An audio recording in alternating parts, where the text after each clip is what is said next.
Hey, check it out. I actually remembered to fix my hair this time. So, this is going to be a weird note to start out on, but this is something that I meant to mention quite a few streams ago, actually, is uh, my dad saw this double feature for sale online for, what was it? I got it over here. It's Colossus the Forbidden Project and Silent Running. And whenever I think of Silent Running, I just think of Silent Running by the Gorillas. But he saw it, and he's into sci-fi, so he went ahead and picked it up.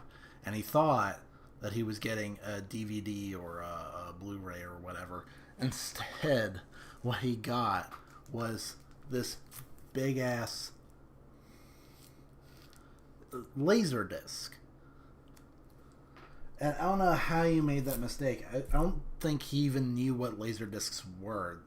If anyone doesn't know, this this is like this really weird, obscure, in betweeny kind of media between, um, like VHS tapes and CDs or whatever. So it's a CD that's as big as like a vinyl record.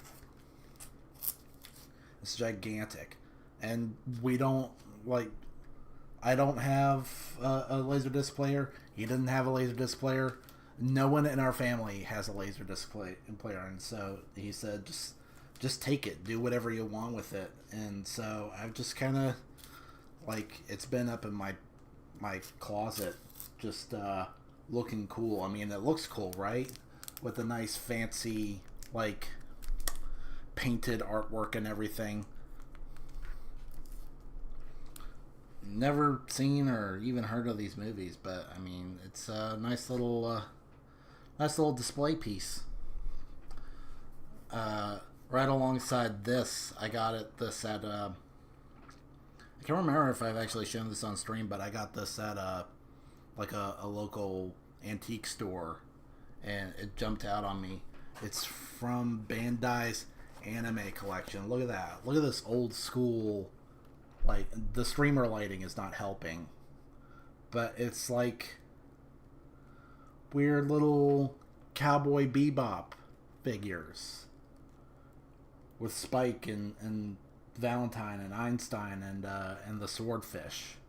I mean, they're looking a little scuffed, but it just seemed really uncanny to see this super cool anime merch in like just a hokey little antique store in the small town that I live in. And you can see they've got their other works on sale too. They've got tag on the streamer lighting. There's a lot of glare, but right up top you see Big O there. That looks good. Not sure why the robot they have for sale is Big Duo and not Big O. Also, Big L for not selling Dorothy, best girl. And they've got a lot of classics here. A lot of these are anime that I have not seen, but have at least heard of at least once. There's Pilot Candidate, Outlaw Star. Outlaw Star, I think I actually have on Blu-ray. I need to dig into that at some point. There's Escaflowne. And as you can clearly see, time has not been kind to this box. It's really rough. But I think I'm going to keep it in box anyway and just like hang it up somewhere. Not sure exactly where, but I mean, it's pretty cool. I think so anyway. Speaking of cool, I need to turn my ceiling fan on because I'm burning up already.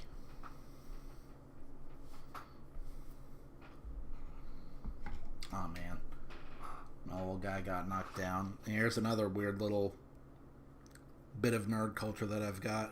I can't remember if I showed this off when I showed off my little retro battle station that's over here, but while I was at work, I found this teeny tiny little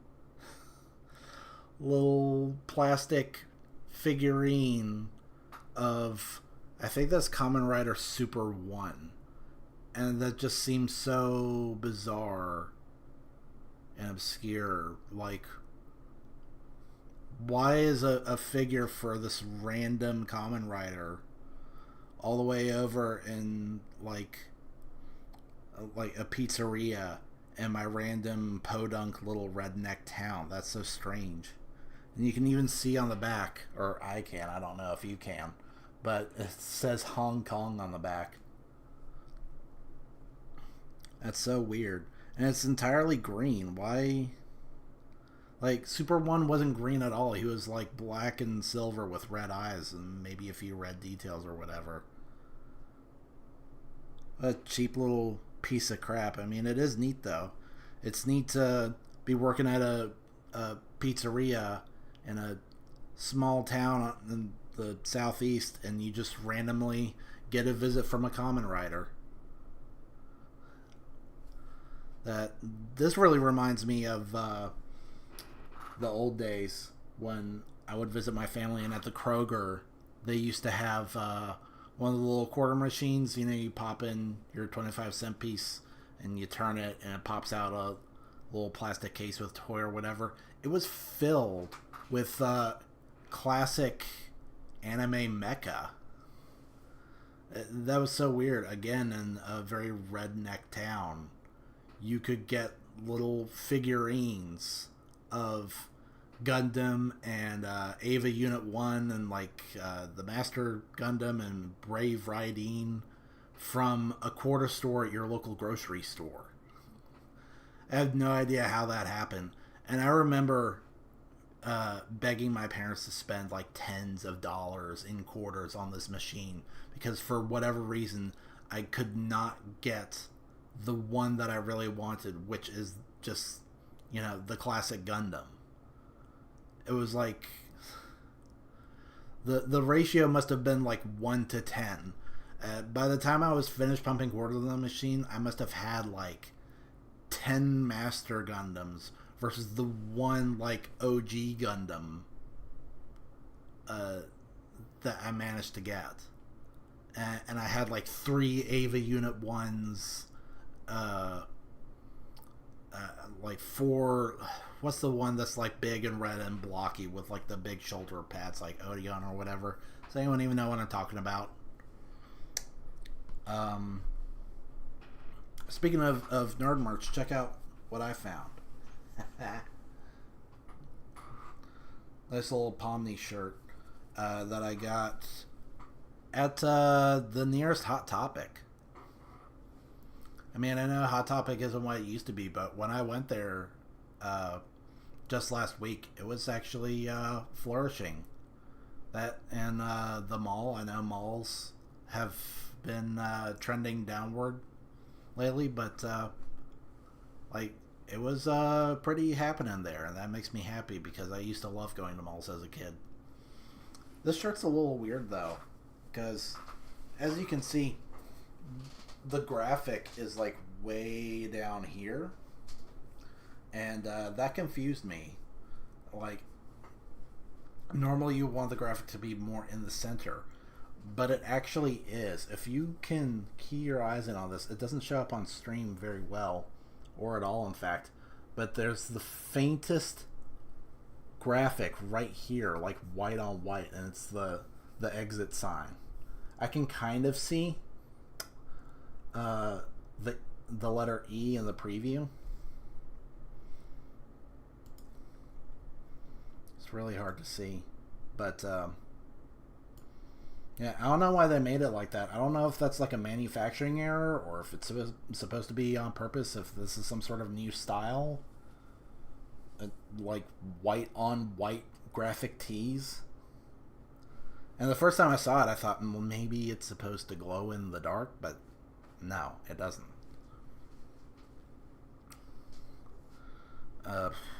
Weird. Really weird.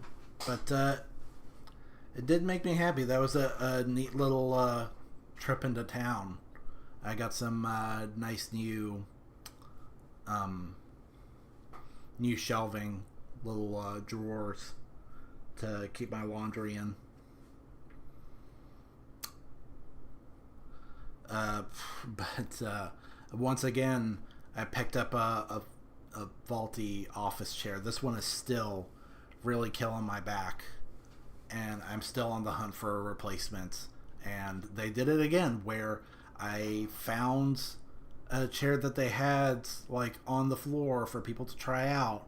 I tried it, loved it, uh, picked it up, assembled it, and it's nothing like the one that was on the floor. They just straight up lied to me. And so I'm going to have to go back and, worst case, return it. Best case, talk them into letting me just trade the one that they have on the floor for the one that I have that sucks. But that's rough. That's a bit of a drive. But the first thing I actually wanted to talk about is, let me see if I can find it. Did I bookmark it? I'm not sure that I did. Oh, I need to...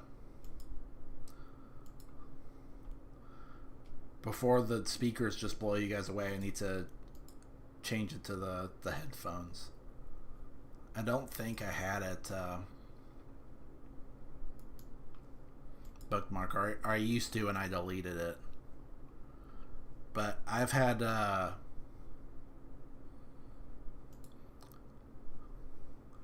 my thumb on the pulse of this big drama that's been going on lately.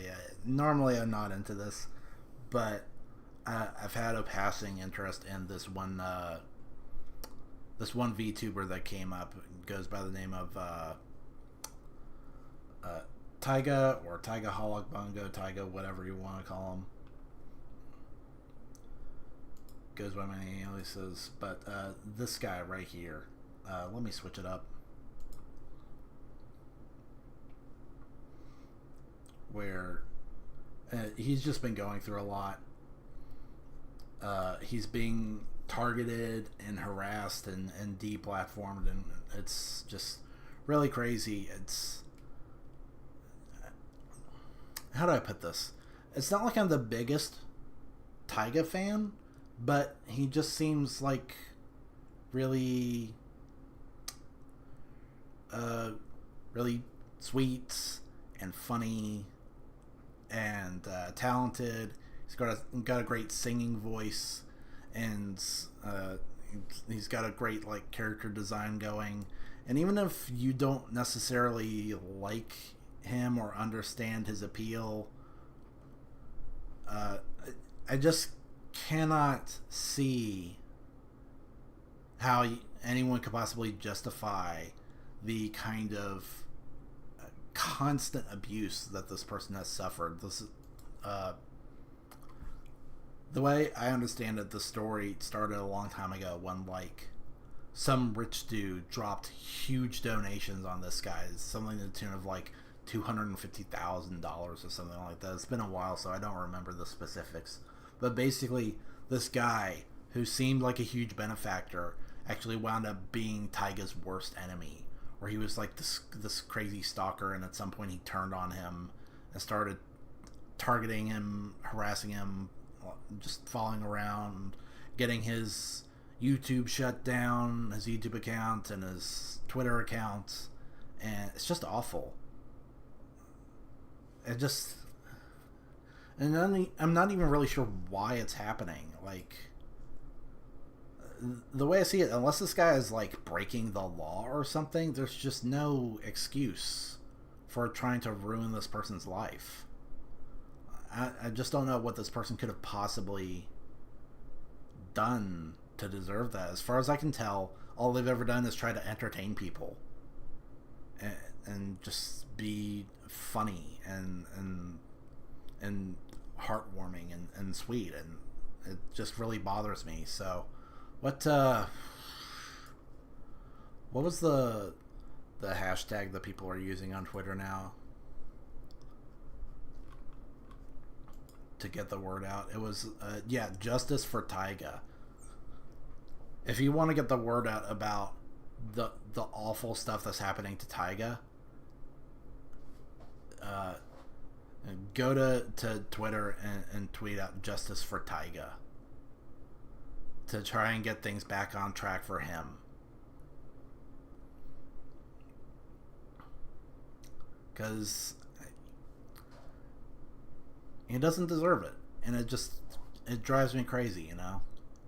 It bothers me how really corrupt, petty, vindictive people can just get away with all this crazy stuff, and that's the innocent people who suffer.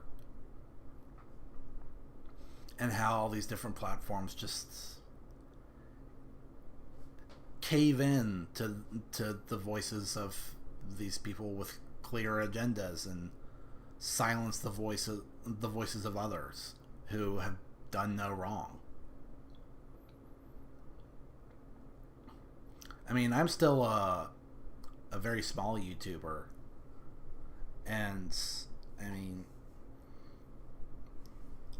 just that on its own already comes with a lot of stress. I mean, you probably remember my Gunsmith Cat stream got copyright struck because I also watched an episode of Cadillacs and Dinosaurs, and apparently that was a step too far.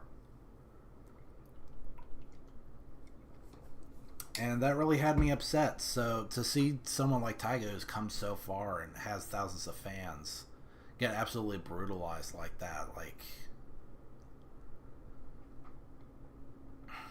it's just rough. I can only imagine what that feels like. I just hope that Tyga doesn't give up. He's talked about it a couple times about trying to move on, but he doesn't really want to, and in a way I admire that stubbornness, that unwillingness to give in to these evil forces that just want to run your life and run it into the ground and ruin you for no just cause whatsoever. So I'm hoping that he stays strong. Let's see. Another thing I wanted to talk about was the Doctor Doom situation. Where let me go ahead and pull that up. I'm pretty sure by now, if I just look up Doctor Doom, what's the first result gonna be? It's gonna Well, no, I'm not gonna pull up IGN's video because screw IGN. Don't I have it? I don't have it. Oh, there's a fake trailer for Doomsday. That's awful. Look at that. Look at how bad that is. Oh my gosh. There's about a 0% chance that that's real.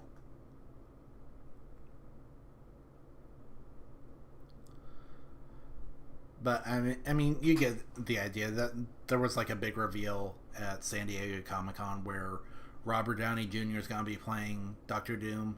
And I think for a lot of people, even without knowing a lot about the plot, the assumption is that it's going to be Tony Stark, but from another dimension where he's evil. Although by my reckoning, he was already plenty evil.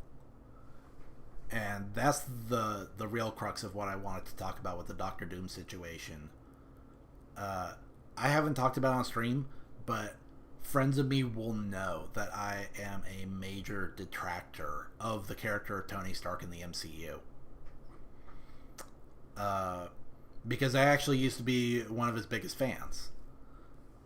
From Iron Man to Iron Man 2 to Avengers, I thought that was a great, solid character that was a lot of fun. Very charismatic, sarcastic, funny, capable, just well-written, rational, had a great design. He has cool powers that you understand. Just everything about the character is stylish, and it's something that you can wrap your head around. You can follow his rationale at all points.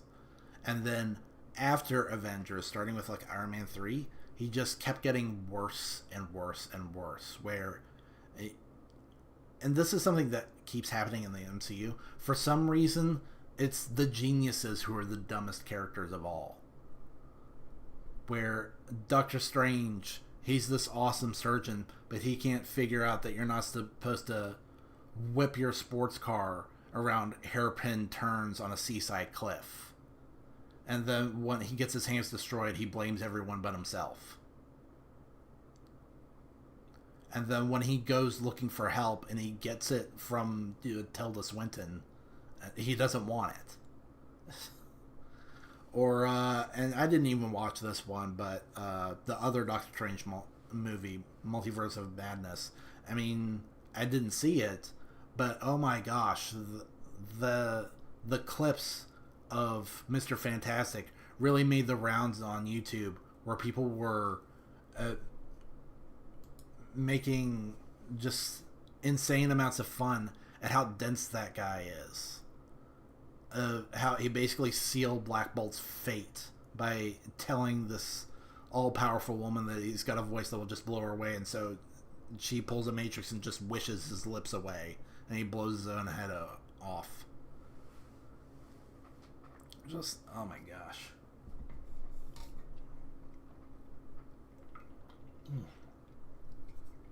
So stupid it drives me to drink. And Robert Downey Jr. is the worst example. Where Iron Man 3, what does he do? Well, he invites the Mandarin. Yeah, really memorable character, the Mandarin. I can't even remember his freaking name. Invites the Mandarin over to his place for a fight, while Pepper Potts and her friend are staying over. And he just had a moment where he like poured his heart out to Pepper Potts about how, because of her and like all the experiences that he's had where he almost died, that now he really clings to life because he's got something to live for, something to fight for. And then he's gonna invite the Mandarin over to blow his place up while Pepper's there. So that was the first like major misstep. The second major misstep came later on in that movie when he found out that he had like a big robot army that he didn't even whip out until well after the fact. Mandarin blows up his place. He's got to like flee to some podunk place up in like the Rockies. And so he's got to pull himself up by his bootstraps. And only at the end does he remember, oh yeah, robot army. Let's go ahead and whip out the robot army now. I mean, if you've ever seen the episode on Iron Man 3 from How It Should Have Ended, I mean, that sums it up pretty well right there. Man, my eyes are starting to hurt. I actually need to tone down my streamer lighting a bit. It's really hurting my eyes. Alright, I have to point it down. It's because the little control module is down.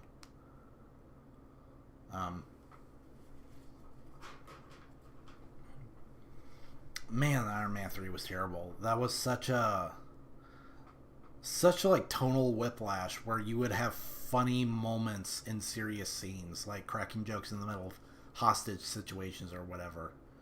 Iron Man 3 actually marks one of only 2 times that I ever laughed out loud in the theater. And in this case, it was unintentional comedy, where the guy starts spitting fire at War Machine. I almost called him Death Machine. And it was just so stupid. I couldn't help bursting out laughing at how idiotic that was. That guy just starts breathing fire at War Machine. So that was terrible. And then what came after that? I think the next bit would have been in Age of Ultron. Tony thinks it's real smart to plug this like alien crystal into his desktop and just download this alien artificial intelligence in the background while he goes and gets drunk with all of his friends in the living room, getting into arm wrestling competitions or whatever.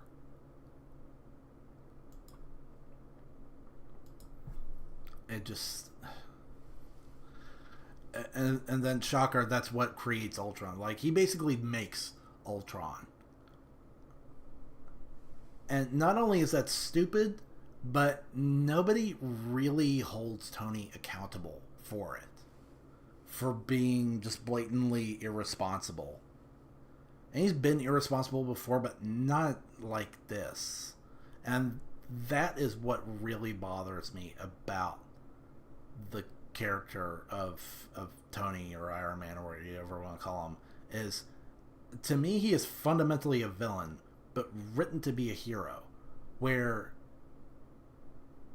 he's just this, like, how do I put this? He's like this, almost like this agent of entropy and destruction, where he keeps making villains. Like, I mean, freaking, how I don't even remember his name, Jeff Bridges in Iron Man 1. I mean, he put that guy in a position of power when he was, like, just outrageously corrupt. And, you know, whatever, that's not a big deal. You know, he thought he could trust him, turns out he couldn't, and whatever, water under the bridge. In Iron Man 2, that was more like his dad's thing, where his dad screwed over some Russian family that he used to work with. But then Iron Man 3, he just bullies, like, this nerd in a wheelchair, and he turns out to be Iron Man's next worst enemy. And then he makes Ultron, and no one really holds him accountable for that. That's the other big thing, is that characters do not seem to respond in what I would consider to be a realistic way to the many faults and foibles of Tony Stark, where maybe they'll get a little heated in the moment, and maybe they'll get a little pissy, but by the end of the movie, it's just, you know, forgive and forget. You know, you did create this doomsday robot that almost caused an extinction level event, but, you know, whatever, wherever, it's spilled milk. Just move on with our lives. It's not like that was a big deal. It's not like that could have killed billions of trillions of, like, life forms on Earth. Like, that was Ultron. Why can't I remember his name? That was, like, Ultron's whole modus operandi, was that he wanted to wipe out not just all mankind, but all organic life on Earth and replace it with robotic life.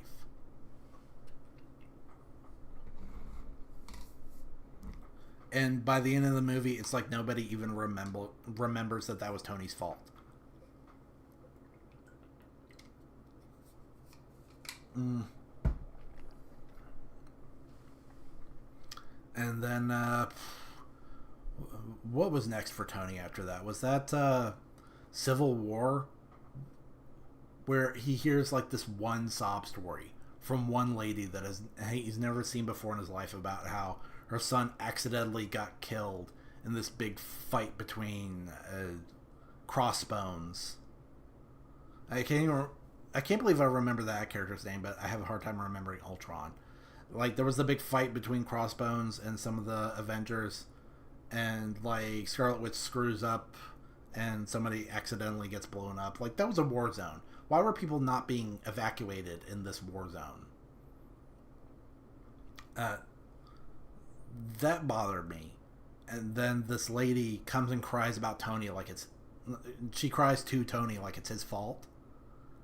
And then that one little sob story completely changes Tony's entire characterization, to the point that he basically becomes the antithesis of everything he was before. From being this lone rogue hero trying to fight against the system, to wanting to become the system, where he wants control, he wants to be in charge of the Avengers, he wants his robot army to, like, police the world or whatever. Just very clearly evil stuff. Not to mention the part where he's very much for just killing Bucky. He is for the termination of an American citizen without due process of law at all. No trial, no nothing, just X the guy. That just seems so wild to me. And if you really look back at that movie, all the people who are like on Tony's side don't actually believe in his cause. They just have like they have common goals. Like Black Panther wants revenge against Bucky for his own reasons, or the Vision just wants Scarlet Witch back. He doesn't want her to get wrapped up in like a life on the lam. Death Machine, Doom Machine, War Machine. Daggone. I have trouble with some names. War Machine is basically just there because he's Tony's friend and he could talk him into it. And how about the fact that that he gets Spider-Man involved? He comes to Spider-Man's place and talks him into basically being a child soldier in his own personal political war, and gives him a deadly weapon and brings him to a battlefield under false pretenses, just straight up lies to his legal guardian, and brings this little kid to the battlefield to try and take down a fugitive and kill him. I feel like nobody talks about how absolutely immoral that was. And then not much longer into that movie, Tony totally doubles. He like waffles on his morals again, where he's like, we need to let the government take control, but then I'm just gonna go ahead and totally go AWOL and jump out of like this helicopter and shoot off to this, you know, undisclosed location. And then even though by that point in the movie he had figured out that Bucky had been under mind control, one clip of Bucky whacking his parents while under mind control, and Tony just goes absolutely feral and tries to murder him. That was so stupid. At that point, I was yearning for Tony's destruction, and that character was irredeemably ruined. And what was next for that character? I think after that was Avengers 3, and by that time I had pretty much had enough of Tony's BS, where I didn't even want to hear his character speak. I would just like plug in some earphones or whatever. No, actually, before that was Spider-Man Homecoming. I like to call it Spider-Mung Him Boning. That movie, which is really the story of like Iron Lad. That's what Spider-Man feels like in that movie, is Tony's pissy little sidekick who's all about living in the shadow of this guy. Which, by the way, like young boy hanging out with like this rich old dude, really creepy. Like all the way creepy. That did not feel like an appropriate relationship at all. I couldn't believe that Aunt May was on board with what is basically her son hanging out with like this really shifty old guy who's like super controversial and has like made weapons, and he's like this rich elite.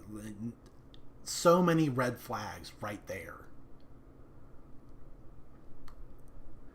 It was at that point that I was kind of done just hearing Tony talk, and he really ruined that movie for me, where the character of Spider-Man had just got completely awry. Tony had way too much screen time. It was really a movie that was about Iron Man and not about Spider-Man.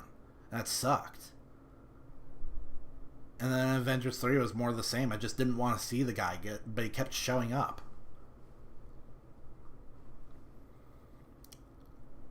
Just terrible, awful character. He never learns from his mistakes. Like there was like, let me go ahead and look this up real quick.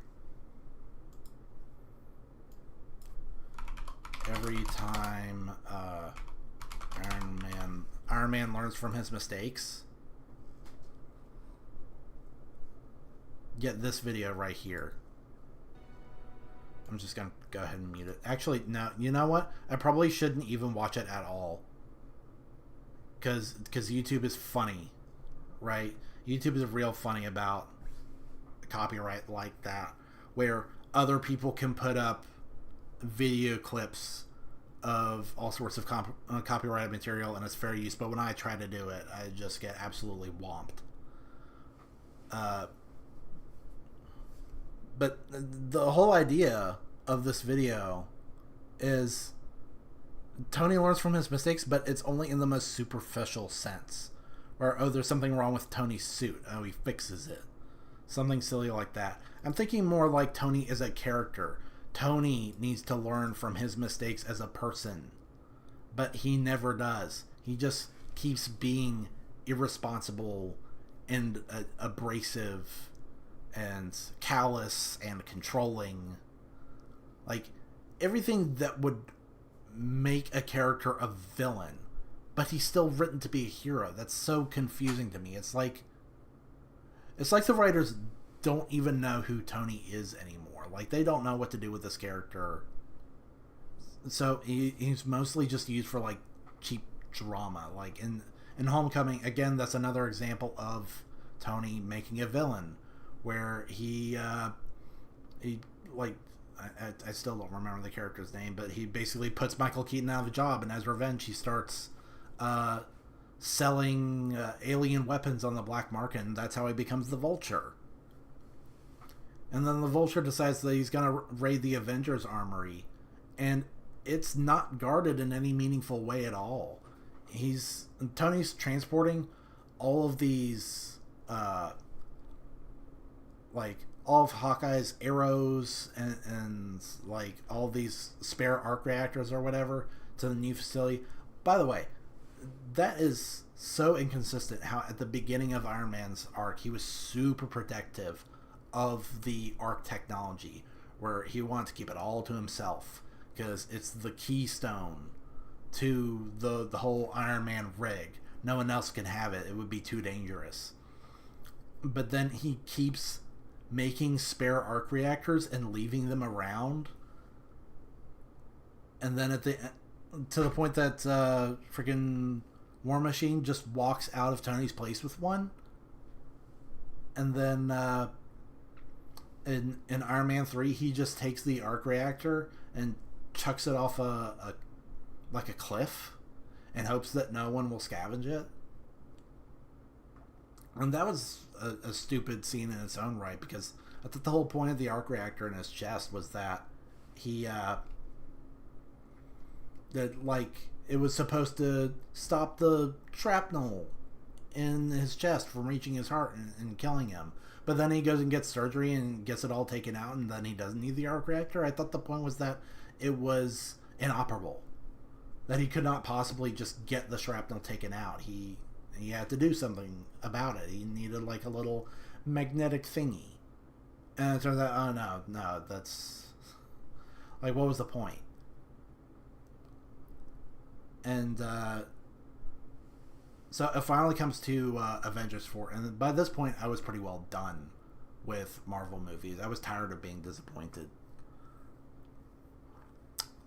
But for whatever reason, I watched Avengers 4 anyway. I think the circumstances behind why I watched that's like a story for another time. But it was wild seeing Tony come back from starving out in outer space on its spaceship with like a weird android girl to coming back to Earth and finally being saved when it seemed like he was on the brink of expiring. And the first thing he does is he whips out this huge "I told you so" spiel on Cappy about how, oh, you should have listened to me, you should have done this and that and just let me do whatever I want, and then the Earth would be safe. And it was so obnoxious. Iron Man had all the qualities of a villain while still being written as a hero, and that just seemed so confused to me. And then it got even worse. Like, I didn't watch Spider-Man what was it called? Far From Home? That's after Tony like sacrifices himself at the end of it. By the way, huge spoilers for like the entire MCU if you haven't seen it. But yeah, he sacrifices himself in the Avengers 4, and that pissed me off in its own way, because instead of Tony ever actually learning from any of his mistakes, instead of ever saying sorry or acknowledging his faults, he just sacrifices himself, and everyone treats him like a hero and a martyr, like he never messed up, like he was a model citizen and a paragon of virtue from beginning to end, and everything that he's ever done in his life is now justified. That was awful. That was an example of a character's self-sacrifice actually ruining them, because now they will never know true redemption.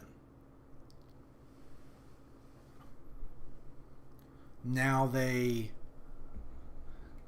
will never have the opportunity to confront themselves about all the ways that they did wrong by the people who are supposed to be their friends.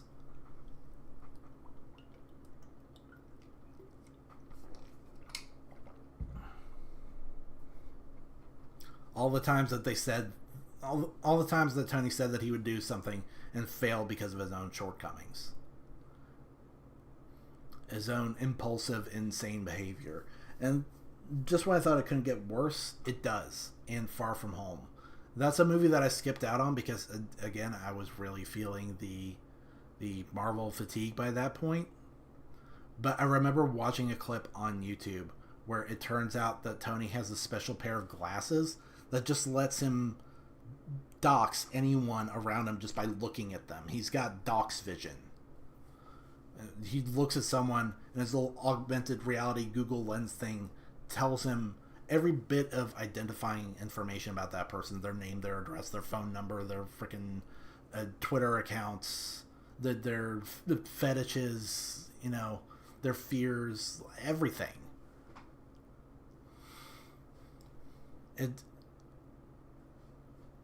That is just so horrible to me. It's honestly hard to comprehend how bad that decision was, where you're basically retconning Tony to where he had always been evil. He was always spying on people, always covertly violating their privacy for no good reason. That is so corrupt to me. So I was glad to not really see that character anymore. I was just so fed up with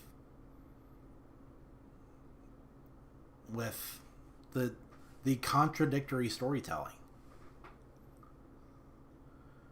where Tony's just straight up evil and people just blow it off. But if you tell me, oh, Tony's back and now he's a villain, now all of a sudden all of that stuff that he did in the past makes sense, or it has the chance to make sense. That's the thing, because it really comes down to how it's written.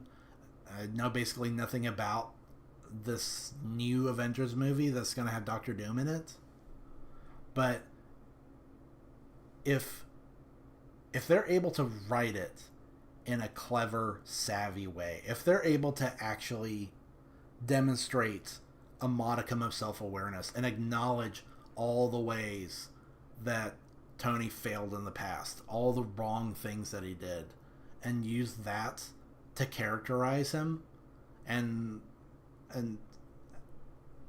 I feel like that would be the redemption that I've been looking for this character. If they could only just acknowledge that yes, these things were wrong, and they add up to this very evil character, that would run back so much of the issues that I had with the MCU up to this point. Or not really run back, but like, I don't know, but if nothing else, restore my faith in the series that these writers actually know what they're doing. But deep down there is a pessimism in me that says that it's not going to be like that. It's just going to be more classic, clueless Marvel Studios writing, where they just have no sense of continuity or rationality or sense for how people actually behave. It's just gonna be like I don't know, just another clueless production made in utter defiance of everything that came before it.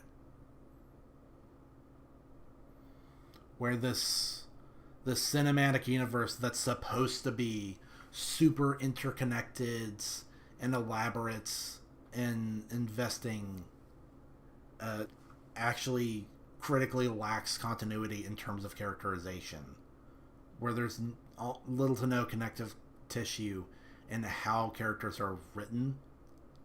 They're just written to be utilitarian, like utilitarian sources of conflicts and melodrama, and they don't really feel consistent or fleshed out at all. So that's the way I feel about it. I feel like it could go either way. Either they write it good, and all of the things that I've said about Tony and all the things that I've felt about Tony as a character are completely validated, or it's just another brick in the wall blocking my enjoyment of these movies. That they took one of my favorite characters and turned him into what I would consider to be one of the worst characters I've ever seen in all of fiction.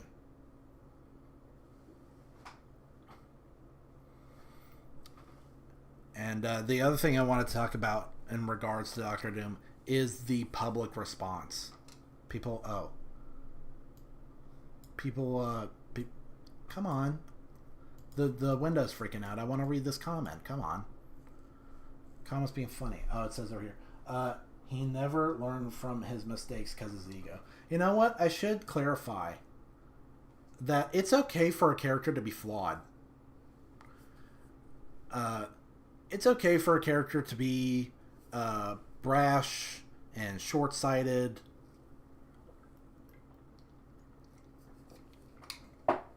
Like, I'm not saying that Iron Man has to be this model character, like this role model.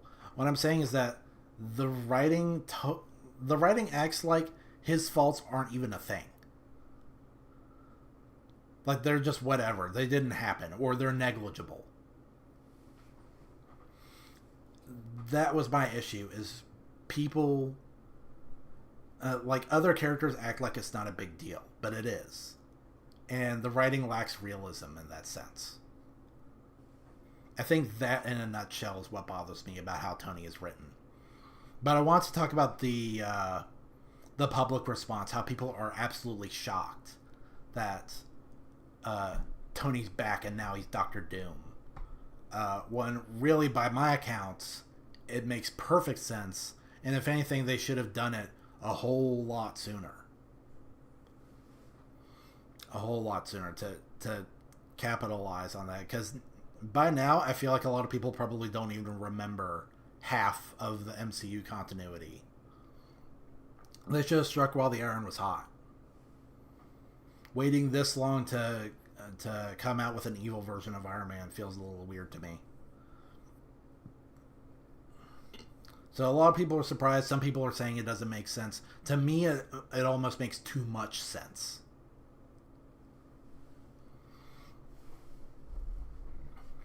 So yes, thank you, Mr. Anti-Idiotic, for commenting on that, because I meant to talk about that. And thank you very much for tuning in.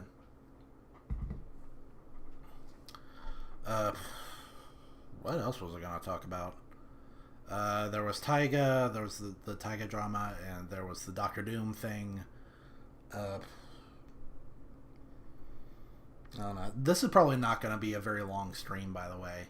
I didn't really have a lot planned, because, again, it's been busy. This whole Oh my gosh, this whole summer has been so disappointing. I had this big vision for summer being the season where it was gonna be all about this channel, where I was gonna have tons of free time to edit and figure out ways to make the channel grow. And instead, I just got interruption after interruption after interruption. Uh, Getting stressed about my other jobs, getting pulled away. Uh, like, I'm not gonna go too much into it. I don't want to get personal, but it was just a lot of little things and a lot of little disappointments that add up to a really crappy summer.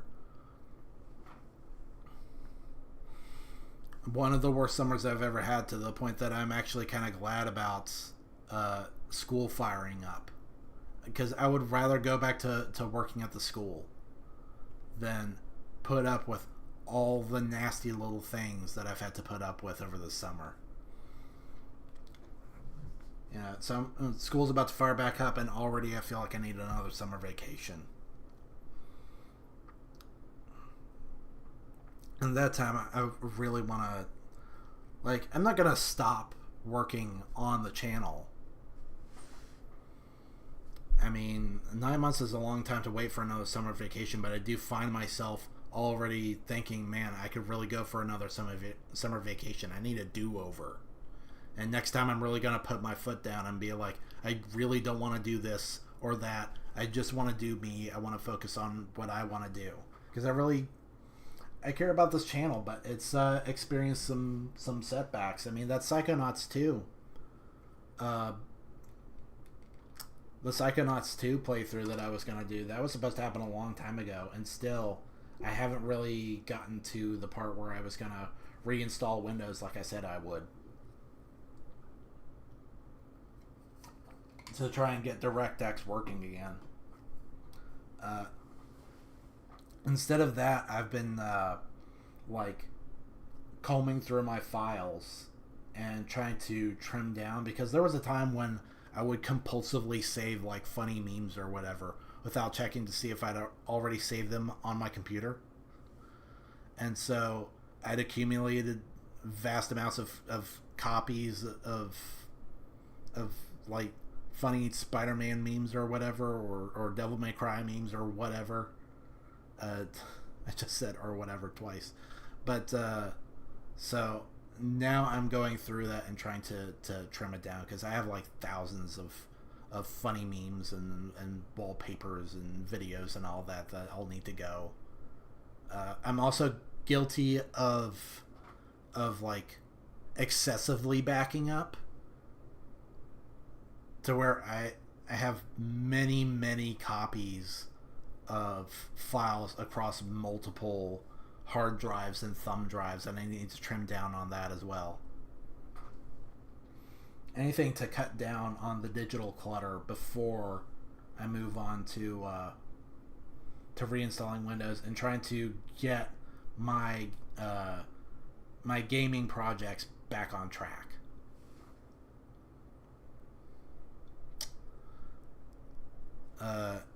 In the meantime, I'm trying to figure out what the next stream is going to be about. I want to do another painting stream. Next painting stream is going to be either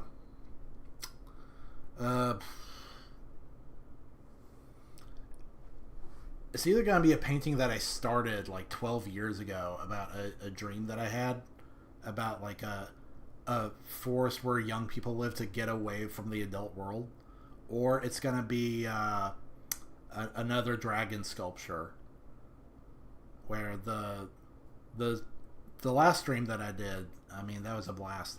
In case you haven't seen it, way up here, whoa, oh my gosh, oh camera,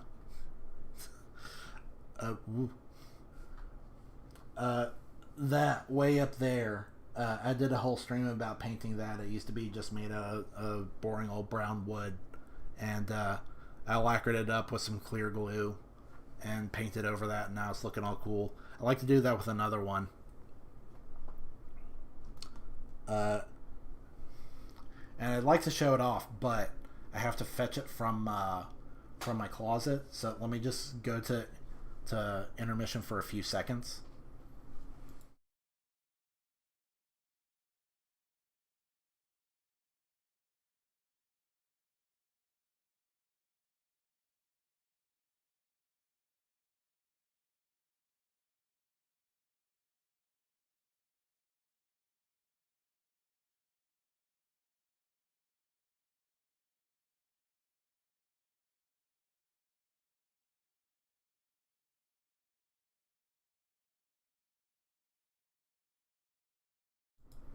Okay, here we go. This is where it's at. This is because I've been kind of on the fence about wanting to paint this because it would be such an endeavor. Like the old dragon sculpture was mostly flat, so that wasn't too difficult. But this is like this big elaborate 3D object with like an interior and all sorts of crazy curves to it. But I'm thinking that I do want to go ahead and like like dust this off and lacquer it up and get to painting. And I want to color it in the the Cross H Productions colors, where I want like the azure scales and like yellow belly and ruby red spines and like sea foam green eyes. I think that'd be really cool. And the other thing I want to do is talk to like a local glass cutter and get something like a little tiny piece of glass just to rest on this, so I can put something on top of it, something cool. Like my idea right now, let me go to intermission one more time so I can go fetch it.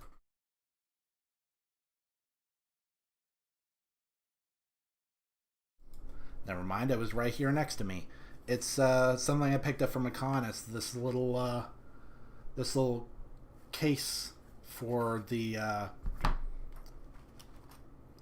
all the little tags and crests from Digimon. I really liked it because I like the idea of having one accessory that can match all of my outfits, where you can take the little tags out, they're like magnetically attached, and swap them out, and so you've got one pendant that goes with everything.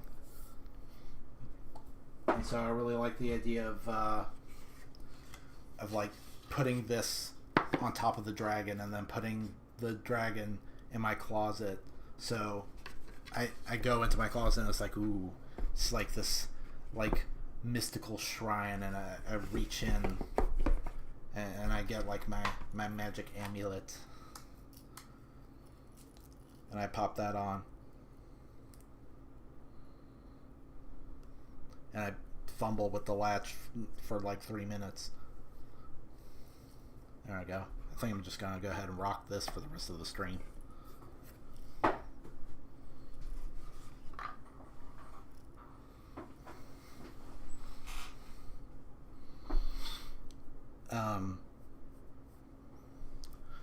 Now, I was a little late to the stream, and honestly, I usually am.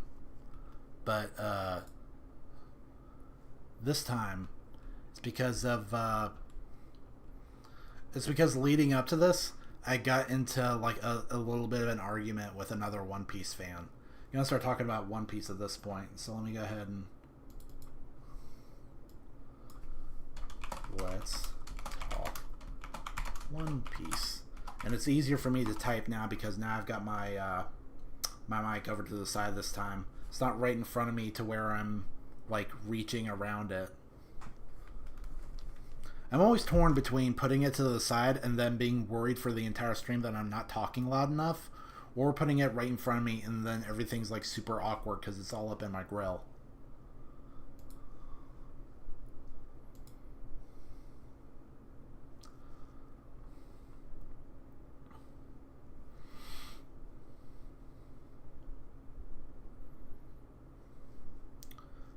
But it was an argument. This is, I hate to admit it, but I do have a bit of a guilty pleasure in the form of these like these One Piece reaction channels. Anytime I want to feel like I'm watching One Piece again for the first time, I'll turn to guys like this. This guy goes by the name Heisuten Reacts. And there's Jamie Uwu over there. But Heisuten, I enjoy his content, but he dropped like a really crap take where I called him out on it right here. Oh my gosh, the font is so teeny tiny. Let me go ahead and blow that up because that looks really bad.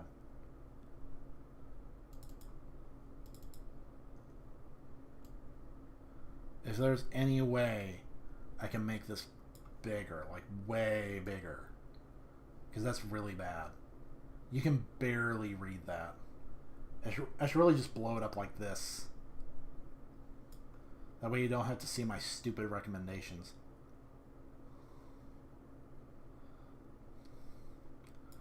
As I said here, Kaido fights 15 people in one night. Bro calls it a 1v1. Chat corrects him, and then Hastings says, without Luffy, 0% chance. And I'm like, so? Without the 14 other people, Luffy would have had a 0% chance.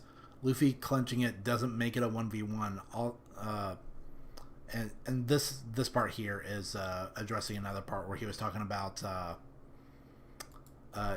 spoilers for late game One Piece, but like the revelation that Luffy's Devil Fruit is actually a Zoan, and he's trying to figure out what his hybrid and beast forms are. And I just say here, also I was always of the assumption Gear 2nd was hybrid and Gear 4th was beast form, since those are the two other forms where clouds form around Luffy's body.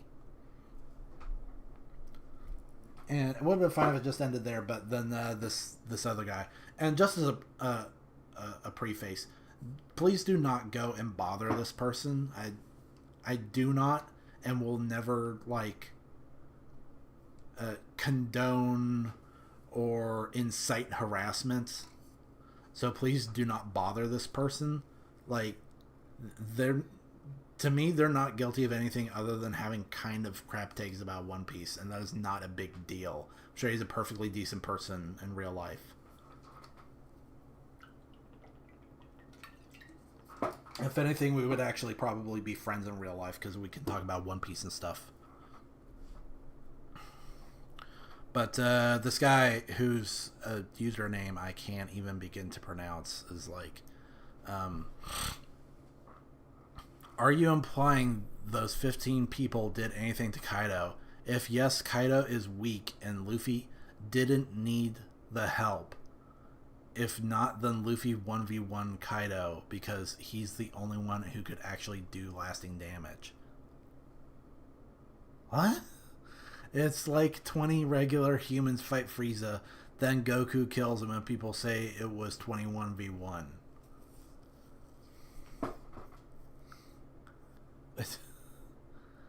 That I feel like I've already read this before and now I feel like I need to read it a third time. Are you implying those 15 people didn't? If yes, Kaido is weak and Luffy didn't need the help. What? What? If not, then Luffy 1v1 Kaido because they didn't. And so, oh my gosh, I'm getting a little phlegmy. Getting a little phlegmy here.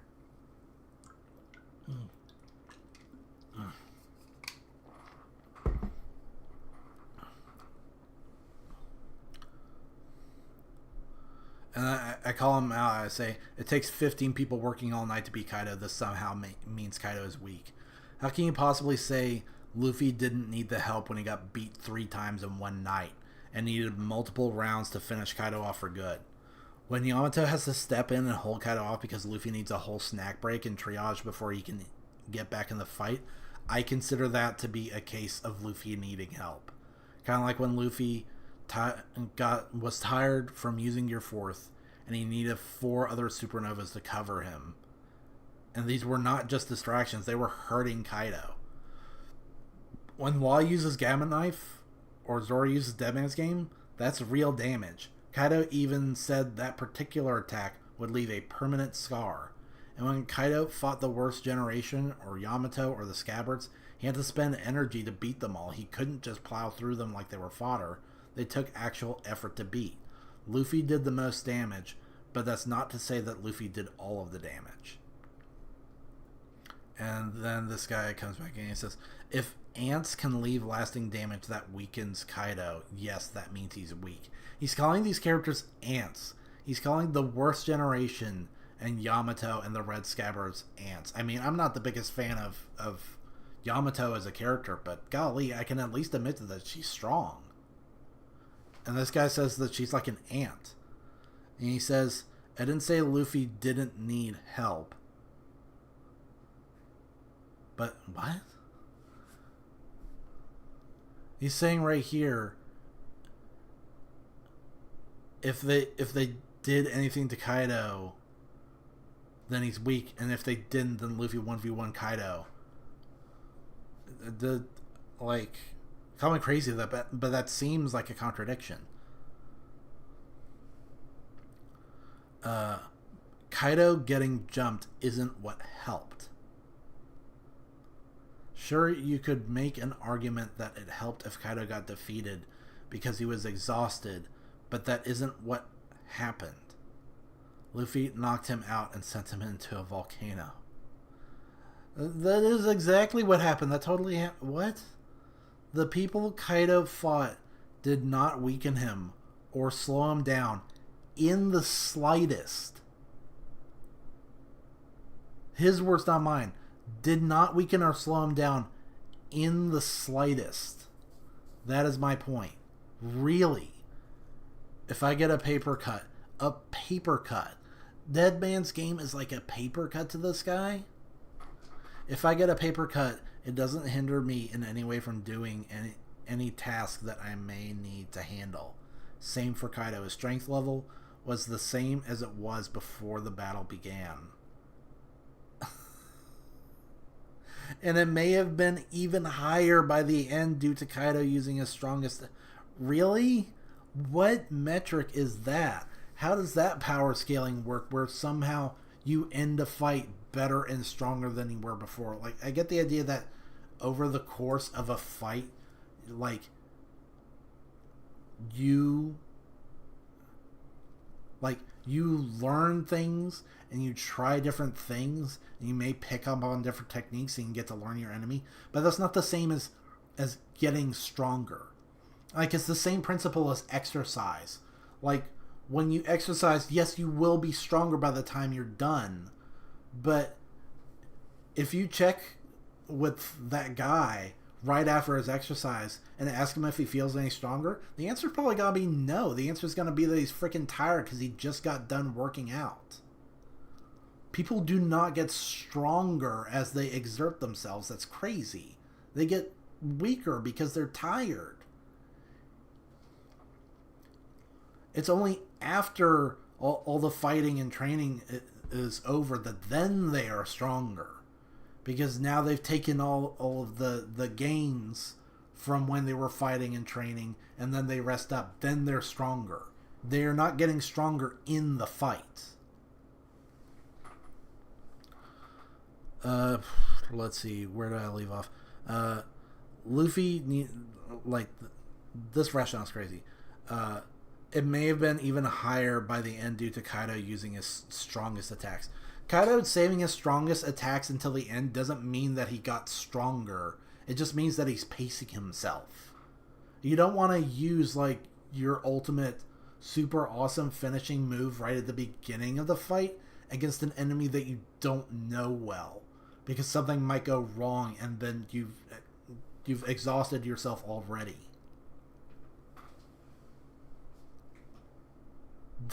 That's how these fights usually go. People usually save their best moves for last because they don't know all of the cards that their enemies are holding. Luffy needed Gear 5 and Advanced Conquerors to beat Kaido. And if he has Gear 5 and Advanced Conquerors in the beginning, he would have beat him just the same. Because nothing anybody did before him damage wise literally meant nothing. That's a double negative, by the way. And you're probably noticing by now, but that this guy is not really he's not really big on proper like punctuation. He doesn't use a lot of commas or semicolons or breaks or in any way, so it can be a little hard to write and to read rather his posts. But then, hey, I have a hard problem talking. I'm a bit of a mush mouth. I mean, I'm fumbling and stumbling just trying to read all of this.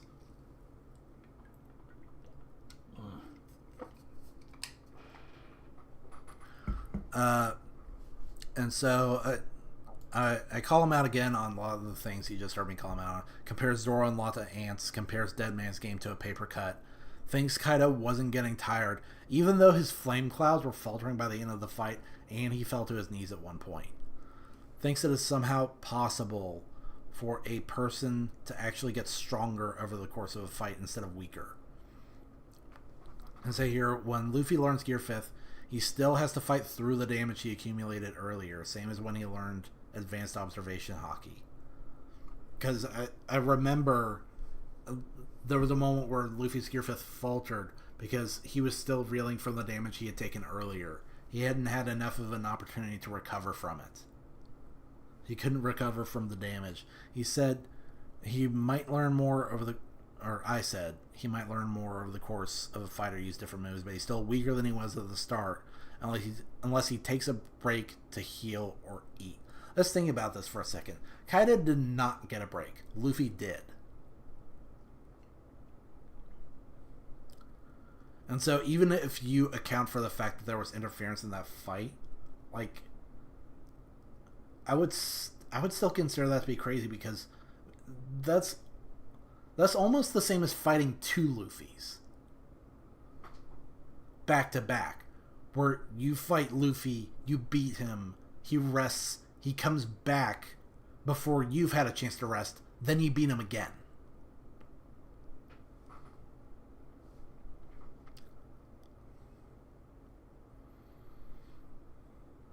That's wild, that even though Luffy had a chance to rest and Kaido didn't, Kaido was still pushing Luffy to his limits. And that's after Kaido had to, like, fight these 14 other people. He fought all the Red Scabbards, and he fought 4 other Supernovas. And he fought Yamato. And as we'll see later in this conversation, he points out that Luffy also had to fight some people. But that was like...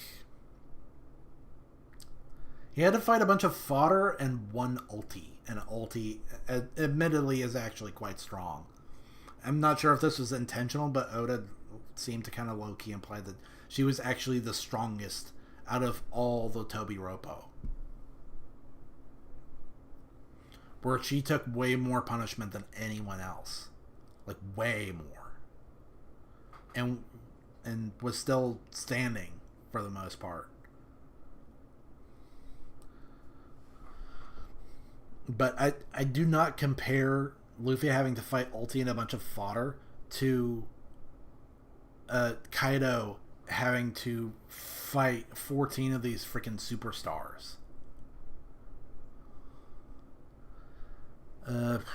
Let's see. Fighting wears you down. Yeah. The same is true for Kaido or any fighter. Fighting wears you down. And the idea that if anyone besides the main character wounds the bad guy, then that bad guy is weak, seems like such a backwards take to me. If Zoro or Law injure Kaido, that doesn't mean Kaido is weak. It means Zoro and Law are strong. That's the whole point, is characters rising to the challenge of the strongest creature by training and trying new things to become stronger.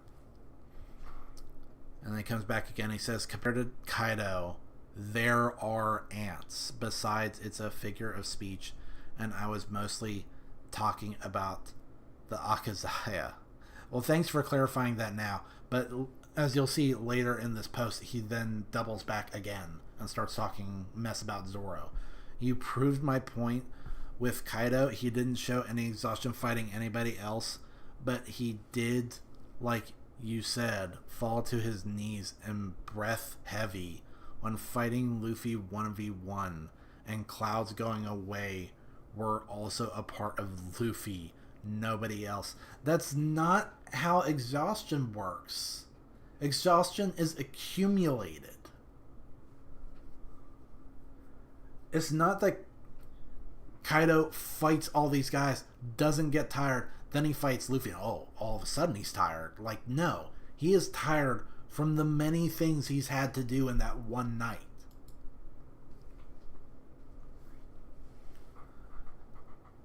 That is a bizarre takeaway to me. Rayleigh legit explained that Haki grows stronger in the heat of battle.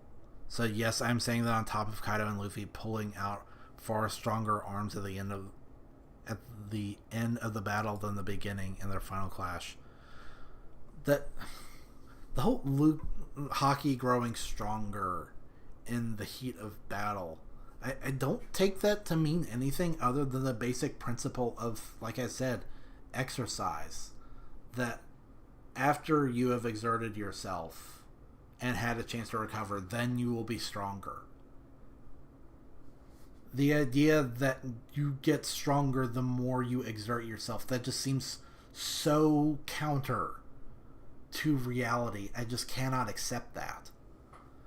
Luffy accumulated actual damage because he was fighting somebody greater or comparable to himself, but this logic, Kaido fought 1,000 versus 16 fight because Luffy was fighting a bunch of guys before... What?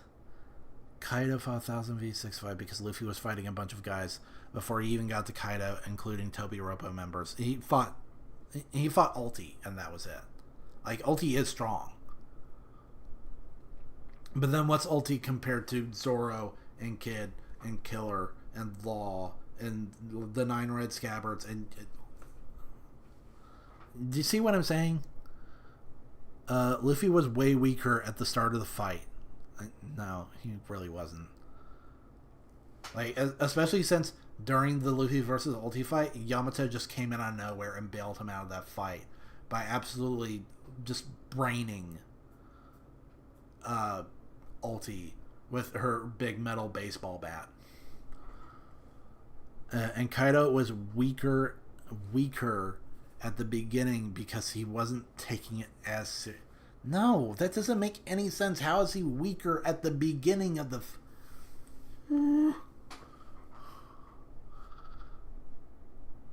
Taking it as seriously until Luffy became an actual threat. I didn't say Kaido was getting a wound by weaker guys makes him weak. He's not weak. But I said if the damage suffered is what allowed Luffy to win would make him weak.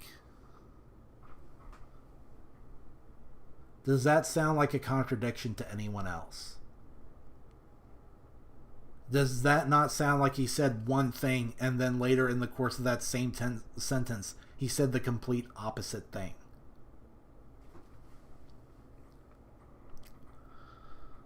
For example, if Zoro's blow from the beginning weakened Kaido enough to allow Luffy to win, he would be weak. But Zoro's attack did not affect his strength, durability, or combat ability at all. He was the same strength before the attack as he was after. That is wild. That is absolutely wild. The idea that Zoro's ultimate, absolute strongest attack that took everything that he had, that left a permanent scar on Kaido's body, that didn't do anything. This guy's saying that had literally zero impact on Kaido's effectiveness in combat. That's not true. I can't... That makes no sense to me. It just doesn't.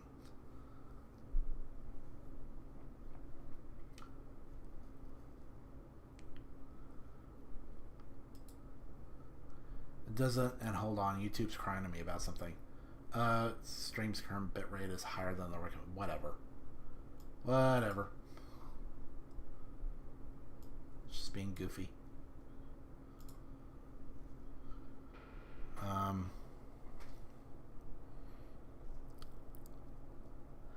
You misinterpreted my point and made it into something else, or name it was intentional to disregard my point. What in the world does that last sentence even mean, boy?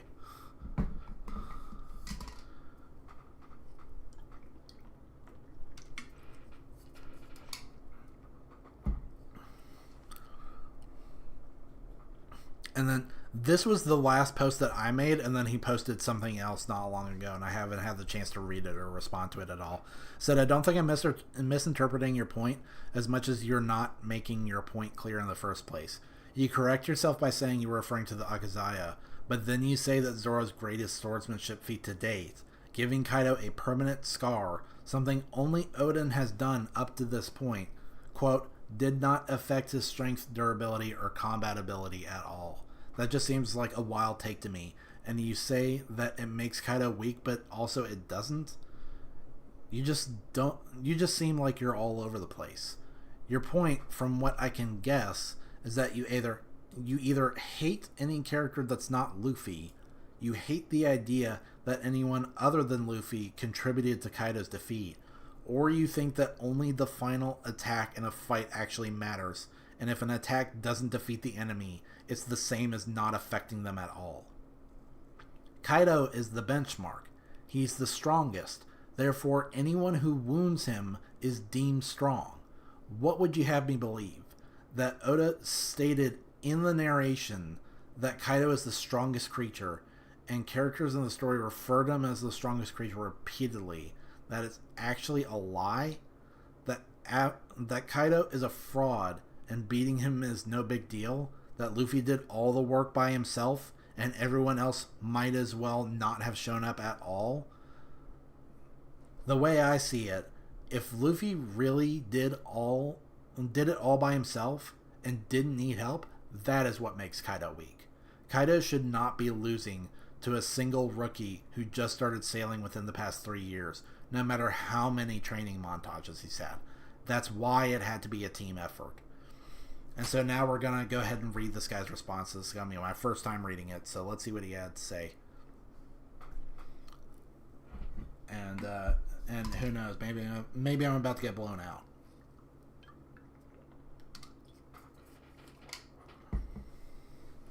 out. He says, you are misinterpreting it because I clarified that I was mostly talking about the Akazaya. Not solely so. The point of the others still stands. Zoro's attack still did nothing to Kaido in terms of weakening him or helping Luffy actually take him down. I don't believe that. Not for a second. And I've said that several times.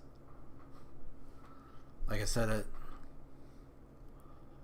Let's see. I said it here. Zoro's greatest swordsmanship feat to date.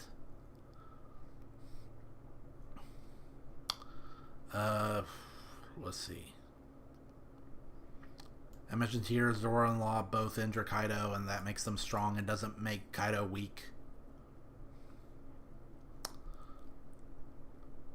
Oh no, that's his post.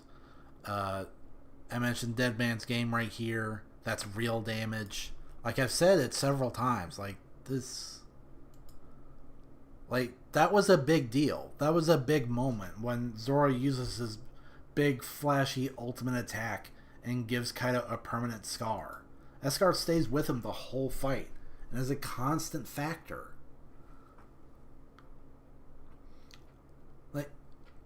Like looking back, pretty much every blow in that fight changes the course of the fight. I think... No, because I'm misremembering how long that fight was, but just the idea that Zoro's last stand, his final gambit, the Dead Man's Game, didn't do anything. Like, big bleeding wound, permanent scar, did no damage. Those two ideas do not gel at all. I don't get that. Those do not gel. This is where the misinterpreting comes in again, and he said that it makes Kaido weak, but also it doesn't. That's not what I said. I'm pretty sure it was. I said if Zoro attack is what allowed Luffy to win, that would make Kaido weak. That's... I fail to understand the difference between these two different statements.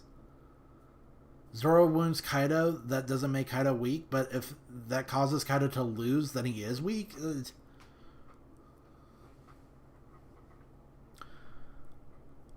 Trying to follow this guy's train of thought is like trying to follow a ping pong match.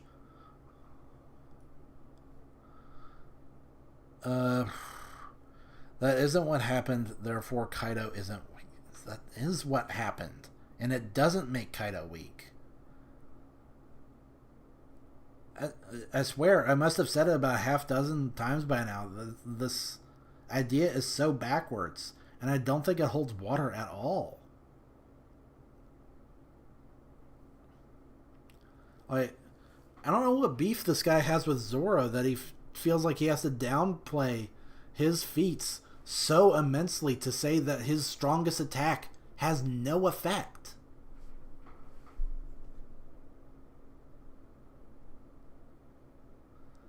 Your conclusions... My conclusions make no sense. Oh, that's news. My conclusions make no sense. I didn't know it was opposite day. Firstly, I'm talking about... Oh boy, is this going to be a long... Okay, not that long. Firstly, I'm talking about solely from a hypothetical scenario of Luffy having Great 5 and Advanced Conquerors from the jump. What? I'm talking solely from a hypothetical scenario? No, you're not. Where is this coming from? Luffy got beat multiple times fighting Kaido and needed help recovering. Getting back to Onigashima, stalling Kaido, etc. Luffy would not have beat Kaido without help. Can we just go back to his original response? Are you implying those 15 people did anything to Kaido if yes, Kaido is weak and Luffy didn't need the help? If not, then Luffy 1v1 Kaido because he's the only one. Neither of those is true. Neither of those are true.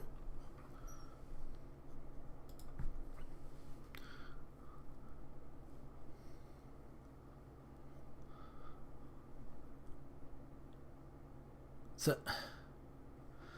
Luffy would not have beat Kaido without help, but the damage inflicted on Kaido from others did nothing.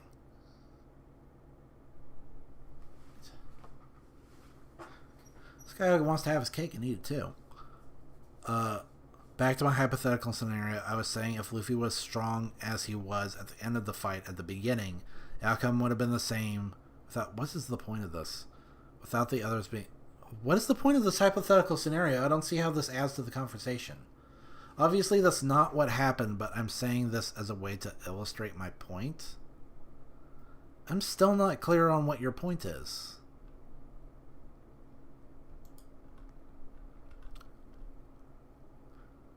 I think his actual point is that he thinks just anyone who isn't Luffy is weak and pointless. And a waste of time and a total distraction.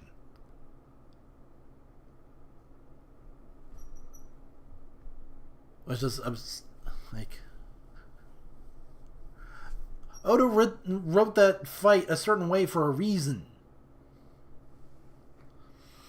He wrote it that way for a reason. Like, those characters weren't there for nothing. They were there to contribute.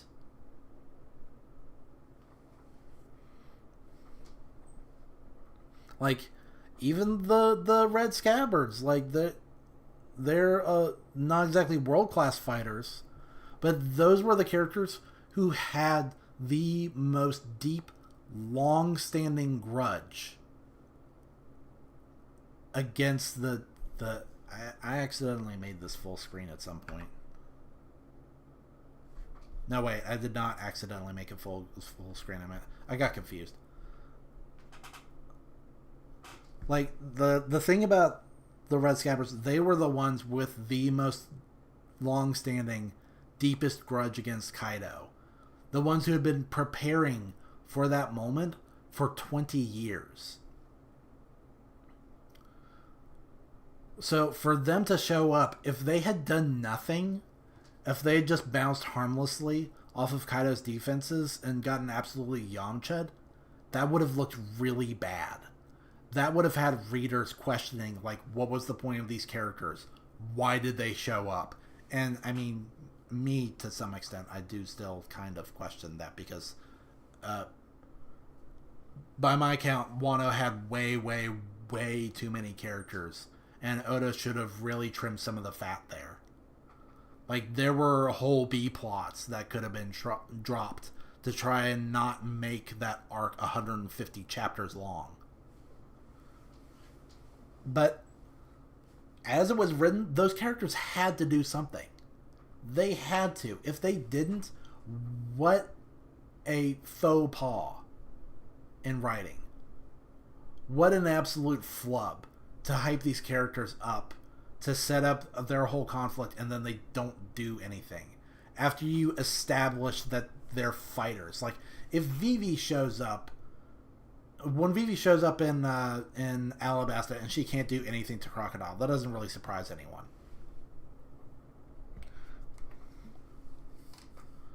Because, I mean, she can fight a little bit. As much as she needs to survive, but it was never implied that she's awesome. But when Punk Hazard fires up, and Brook is like, the samurai are these legendary dudes. The Navy, they don't even want to get anywhere near them. They're so scary. And then one by one, these samurai show up and they have like these big feats or whatever. If they showed up and they got Yamcha'd by Kaido, like, especially when Kaido had already been plenty gassed up, it would have felt like a waste. To me, at least.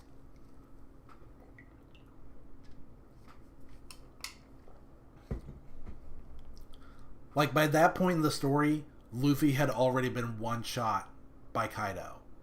So having these 9 other dudes show up and get one shot by Kaido, it would have felt redundant at that point.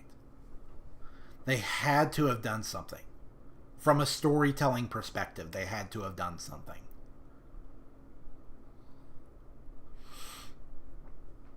And, you know, I think the Wano arc has a lot of problems, but I don't think that's one of them.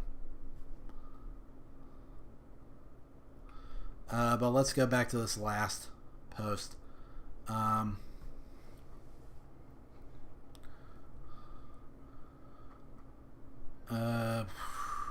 have no idea where you're getting this Kaido is weak narrative from, or me being a Luffy dick writer. But Luffy was beat multiple times by Kaido, not even including their first encounter. And your point of saying if Kaido got beat by Luffy because he's a rookie makes him weak is a wild point. Really? The dude who is a veteran pirate who's been around for what, like 40 years? Then the main character shows up, and after only 3 years and like maybe 2 or 3 training montages, he's already toppled the strongest creature in the world. That would not feel like good writing to me. If Luffy could do it all on his own, no, that doesn't feel right. That would not feel right. I'm just saying, man, those other characters that were in that fight, they weren't there for nothing. They were not just there to get washed. They are not Kaido's laundry. They were there to fight, and by golly, they fought.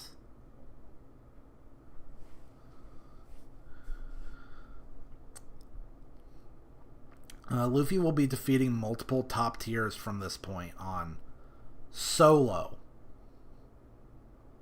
You want to put money on that? Do you want to put money on that? Because you're writing some pretty big... I already see that you're writing some pretty big checks. Defeating multiple top tiers from this point on solo. I mean, I'm not saying that he isn't, but I'm also not putting that down in writing. I don't know the future of One Piece. Apparently this guy does. Luffy will be defeating multiple top tiers from this point on solo, and you're pretty much saying that if Luffy beats them by homers, they're weak? What? Is this some phrase I'm unfamiliar with? Is this some sort of Zoomer speak?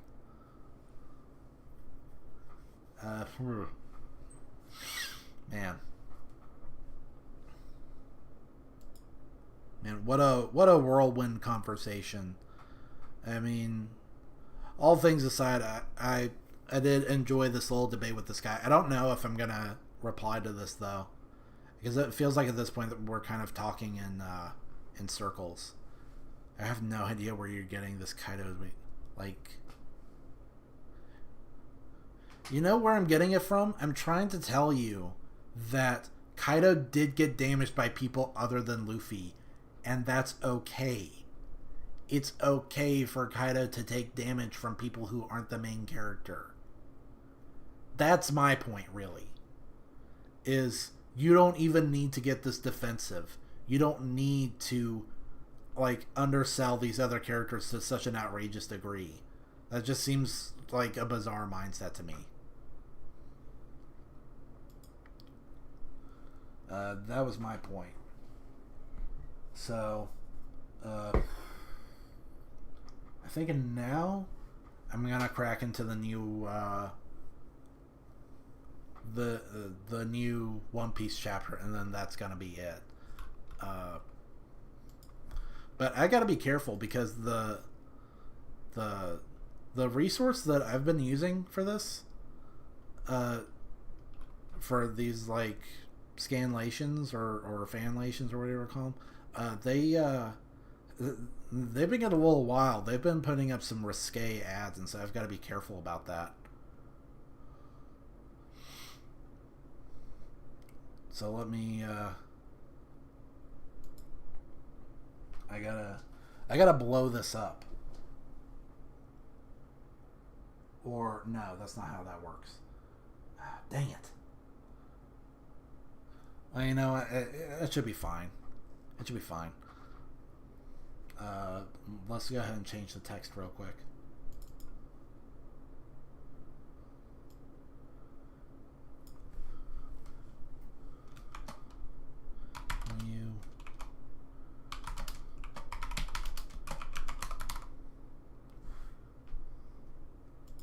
There we go. And we've got a jump cover with Luffy looking super hip.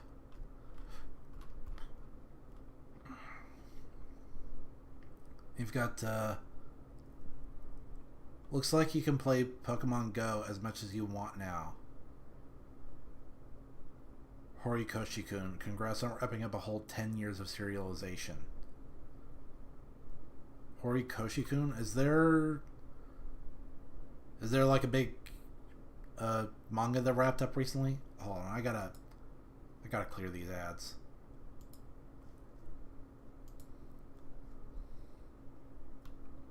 But because the site is funny, I don't want to try and click on something while it's on screen for fear that some sort of like abominable pop-up will show. Wow.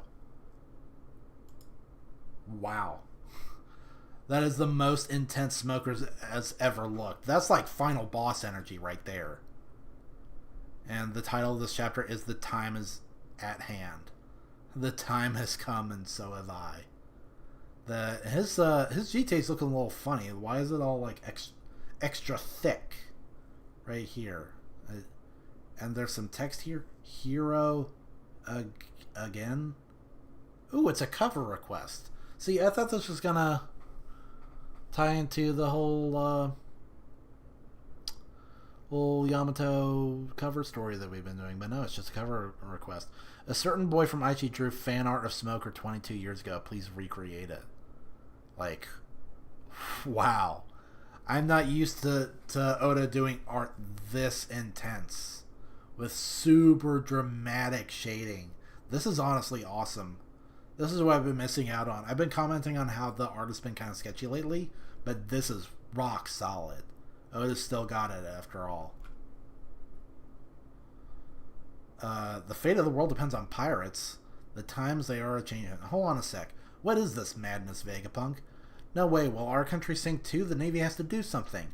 The world's greatest genius just said it's real. Let's go and get it. The One Piece is out there. It's about time we pirates ran the show. The world's gonna sink anyways. Leave some for us. The government won't know what hit them. Aw, man, it's about to turn into Waterworld.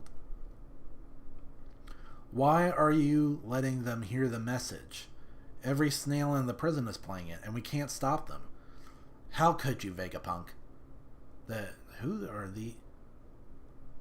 Like, these guys just seem like nobody's... Who's the dude with the Knight's helmet?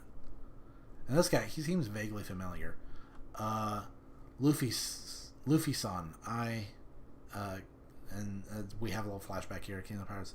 You'd have to make the whole world kneel to you. Don't tell me you're after the One Piece. I have to stop you from achieving your dream. Alright, Kobe. That's writing a pretty big check right there. Hope your ass can cash it. I have to stop you from achieving your dream. That's a weird take, Kobe.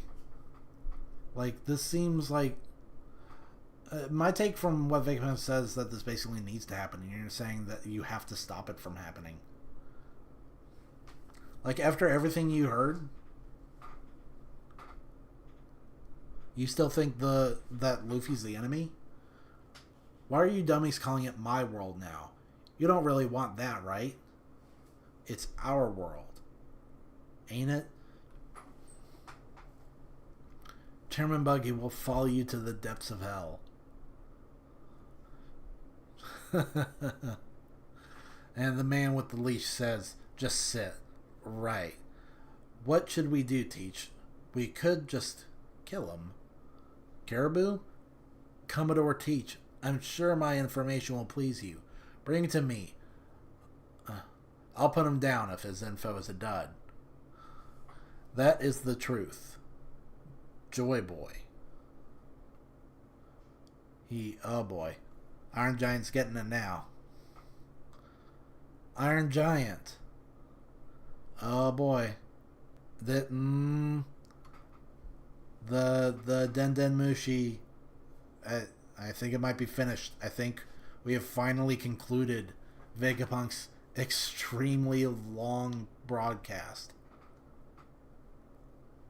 The extremely long and talky broadcast. I mean, I acknowledge that it was necessary, pertinent information, but golly. How many chapters at this point have we just listened to Vegapunk, like, carpet bomb us with knowledge? Has it been, what, like 10 chapters now? I suppose it had to make up for all the chapters where we were waiting for him to say something, but golly. That horse geezer's back. Do something, Zoro. I'm sorry, Joy Boy. The giant robot. I want to apologize to you, too. I knew that there was no chance he would still be alive. Oh, man. I had, like, a major dyslexia moment because I saw this text bubble says, I knew that there was, but when I first read it, I thought it said, I knew where it was. Like the Iron Giant knew where One Piece was. But no, it doesn't. Did you mistake me for someone else? You look just like him. It was nostalgic. My feelings from that day came rushing back. I hope Joy Boy forgives me. This is something that has tripped readers / viewers up. And it's the idea that Luffy is literally Joy Boy, or that Luffy's been mind controlled. He's not. They are clearly two different entities, and the idea that Joy Boy is back is metaphorical. That causes some trip up, especially if you're like a Naruto reader. The assumption that Luffy is somehow a reincarnation, or that he literally is Joy Boy somehow. He's not. I failed to make him king.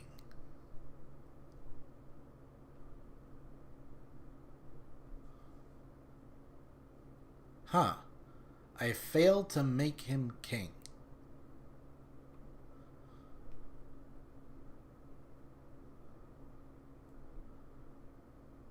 King of what?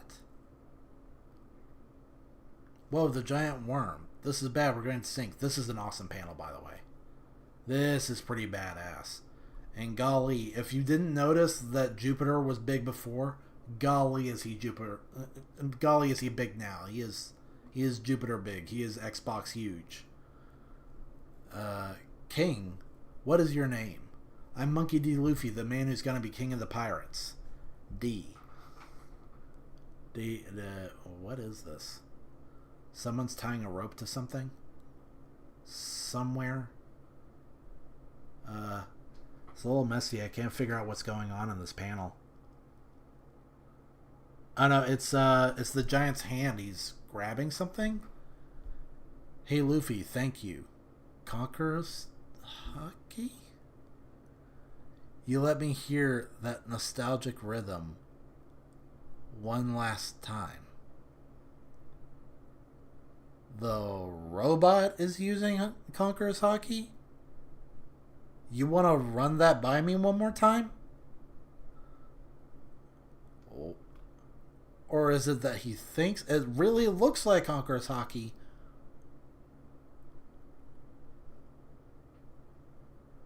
But it's not. Let me go back and see if I can follow what the errand. No, I can't. He pulls on something. This knot comes untied, and that unleashes what seems to be Conqueror's Haki.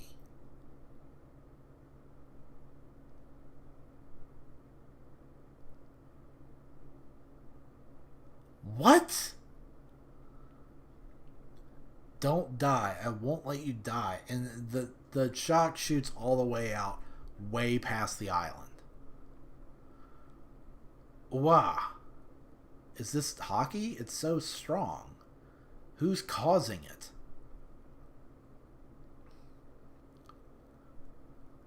it? It's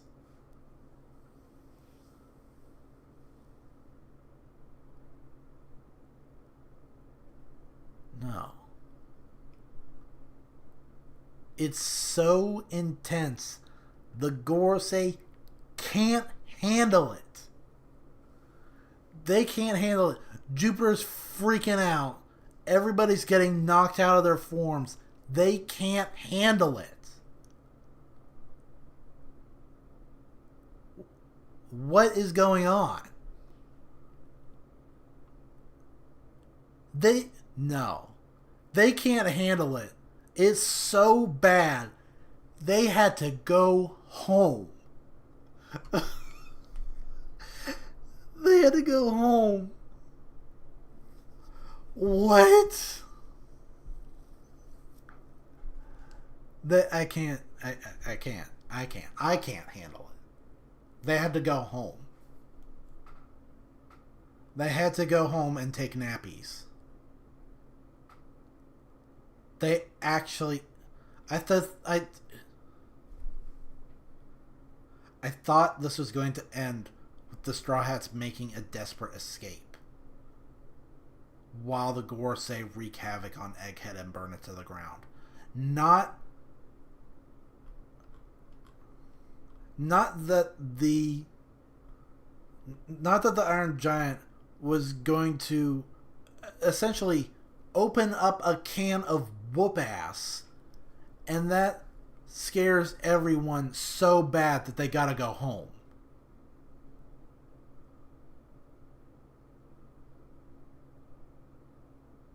They're huffing. They're freaking tapped after that happened. Oh wow. Great Emu. Emu can't handle it. Bro, you weren't even there. And you're having problems. You're having like heart palpitations.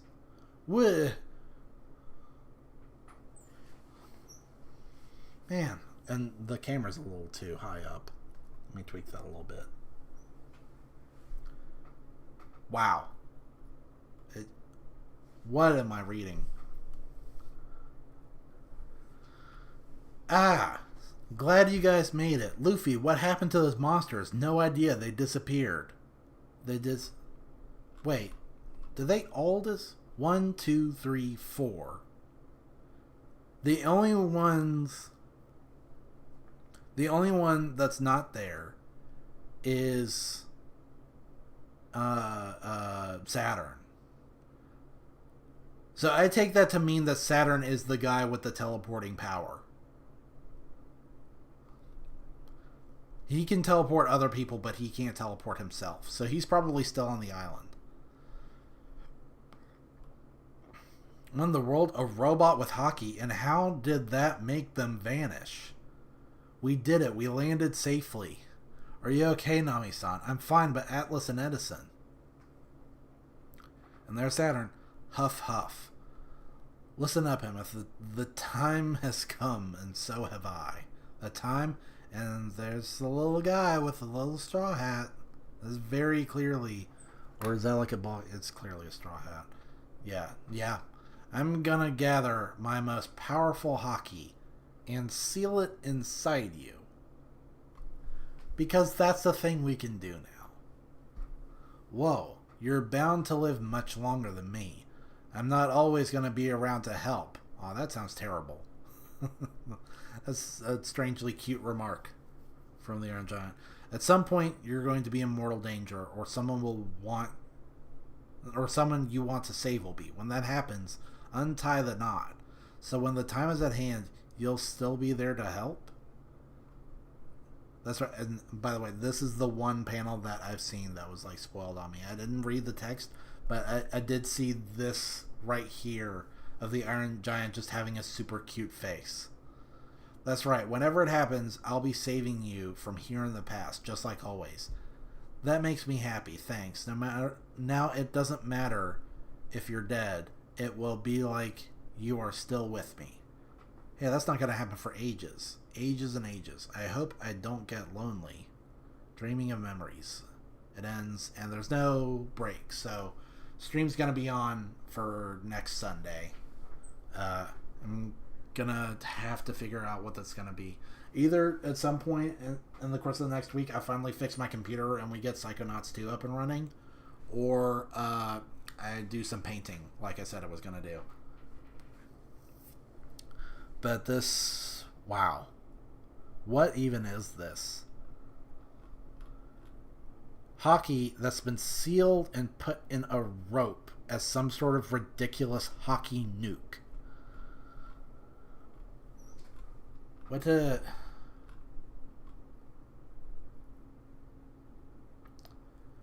Because I'm familiar with the idea of black blades. That you... Like, it's never been outright stated, but heavily implied that if you soak a blade in hockey over and over and over again, eventually it will become stained and become black.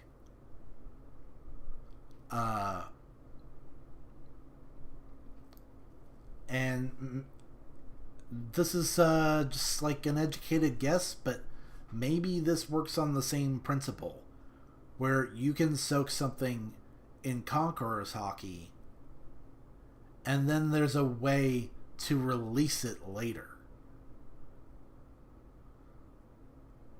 Almost as if there were a way to unblacken a blade.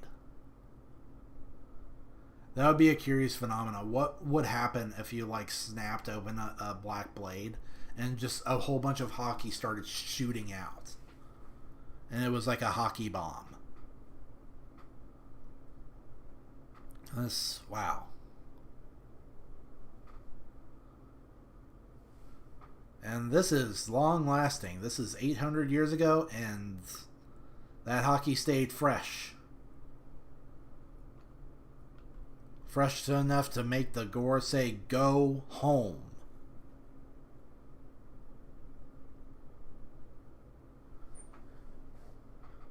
Is that the greatest feat in One Piece? I don't know. Is it the greatest hockey feat in One Piece? I feel like it probably is. Because that's crazy. We just got done establishing that these guys have crazy hockey of their own, have crazy powers that are awakened. They are all seasoned fighters, world-class fighters. And this hockey made them all go home. This is... I almost want to say that this is beyond, like, Pirate King stuff. Wow.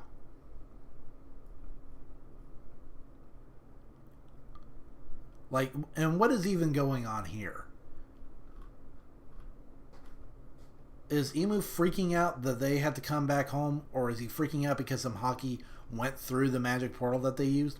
Or is the hockey actually so enormous that it goes all around the world? Like freaking Pompeii exploding. Or, not Pompeii, Krakatoa. Krakatoa was, I believe that was the loudest sound ever to where it traveled around the world several times or whatever. But wow.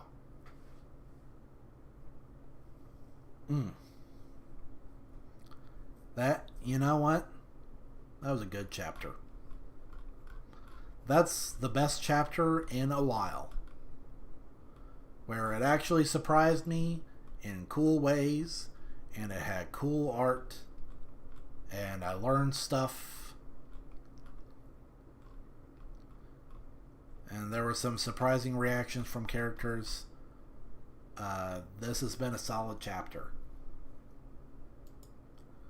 This is honestly what I've been missing. Not just endless knowledge bombs or endless waiting in anticipation of knowledge bombs. I actually felt like this chapter had a lot in it, got a lot done. I liked that. I like that. So, is there anything I want to do before wrapping the stream up? Because like I said, I was kind of thinking that this would just be a really short and sweet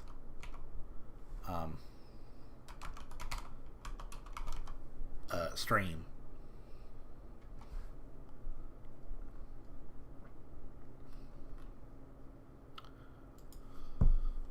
I considered making another tier list, but I don't know.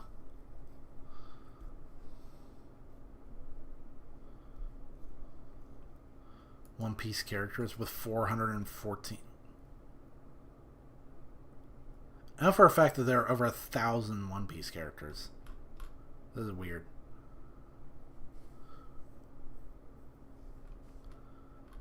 That's super weird. And this is a mess. I can't even... Emotional moments.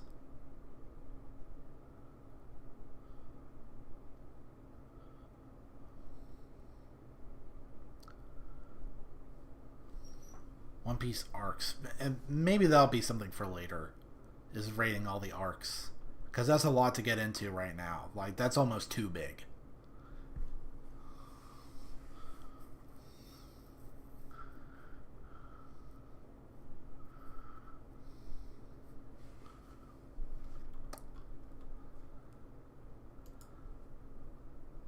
But I mean, this stream was what, 2 hours long? That's good enough. I think I'll call it here. And like I said, I gotta plan my next stream as usual. I'll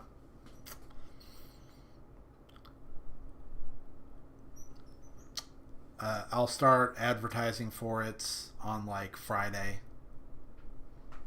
and then fire it up 1 o'clock the following Sunday That's usually how it goes.